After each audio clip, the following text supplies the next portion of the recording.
Mga kabakal, good day sa atin lahat. So, meron tayo dito ngayon 2011 pistols na isang caliber 45 and caliber 9mm. Okay? So, dito sa caliber 45 is single stock siya. No? Single stock na caliber 45 classic. Ito namang isa is high capacity na caliber 9mm. High capacity caliber 9mm. So basically mga kabakal, ang mangyari niyan, itong dalawang pistol, no, pwede siyang maging dual caliber, no?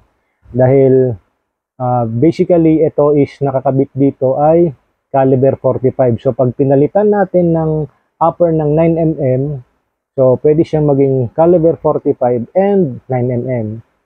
And vice versa, ganun din siya dito sa high capacity. Okay? So, originally,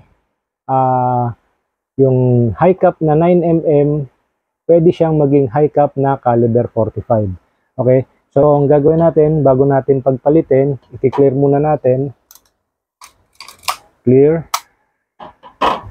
So, clear muna natin bago natin baklasin. Clear.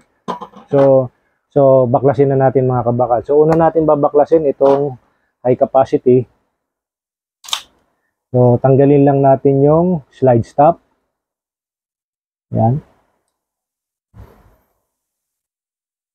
So, tanggalin lang natin itong slide stop. So, mahuhugot na natin yung upper. Yan. Yan. So, tanggalin natin yung slide stop, mahuhugot na yung upper. And then, sunod natin itong single stock. Baklasin din natin yung upper niya. Yan.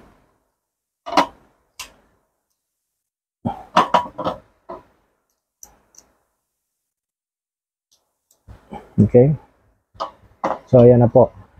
So mga kabakal, na paghiwa-hiwalay na po natin yung upper ng both upper and then both receiver, no? So mga mangyari na ito mga kabakal, kung pagpapalitin natin ng upper, kailangan po pati yung ejector is ililipat din natin. So ito ejector ng caliber 45 and then po ito is ejector ng 9mm. Ito po yan.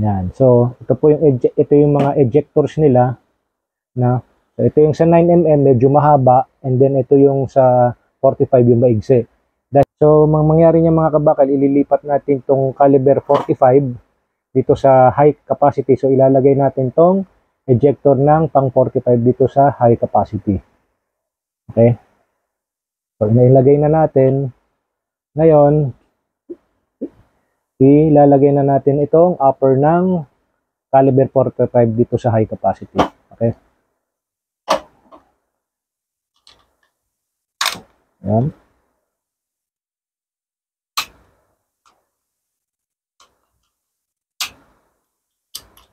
Okay.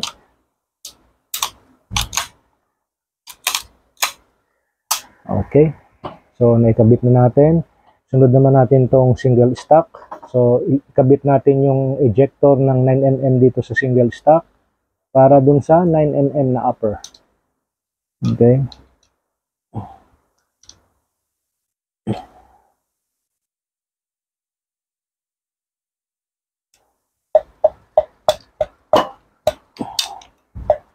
Okay.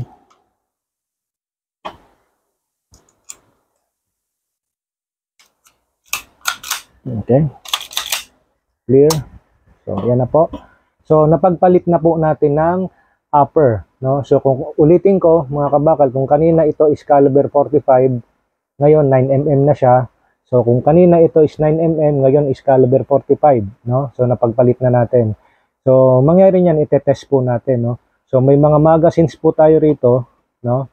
So, ito, caliber 45. So, kukuha tayo ng high capacity caliber 45 na magazine. So, ito yung gamit natin na bala, no? Itetest lang natin kung papasok siya. So ito yung gagamitin natin na bala, yung dummy bullet, no? So, test muna natin tong sa caliber 45. Insert. Hila. Yan. So, kung okay siya. So, nag-load yung caliber 45 dito sa high capacity natin. So, Yan. Kita niyo mga kabakal, nag-load yung caliber 45 dito sa high capacity. Ngayon, gawin naman natin dito sa 9mm. So, ito, dami bullet din na 9mm. So, magazine ng 9mm na single stock. So, insert. Load. So, kumain din mga kabakal. Kita nyo. Ayan. So, yun po. So, okay. So, napagpalit na natin mga kabakal yung single stock dito sa high capacity. So, mangyari niyan mga kabakal, both pistol pwede nang maging dual caliber. Okay?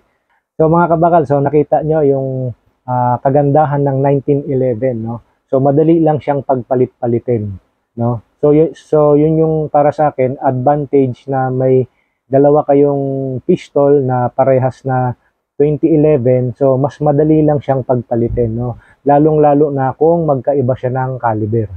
Okay? Mga kabakal, dito na po magtatapos itong aking demonstration ng aking dalawang pistol na both 2011 na caliber 45 and 9mm. So, pinagpalit lang natin siya ng upper from caliber 45 to 9mm and vice versa. Okay? So, sa mga kabakal, dito na po ulit magtatapos itong aking maigsing video. Sa susunod pong video, good day, God bless, and siyempre po, mabuhay po tayong lahat.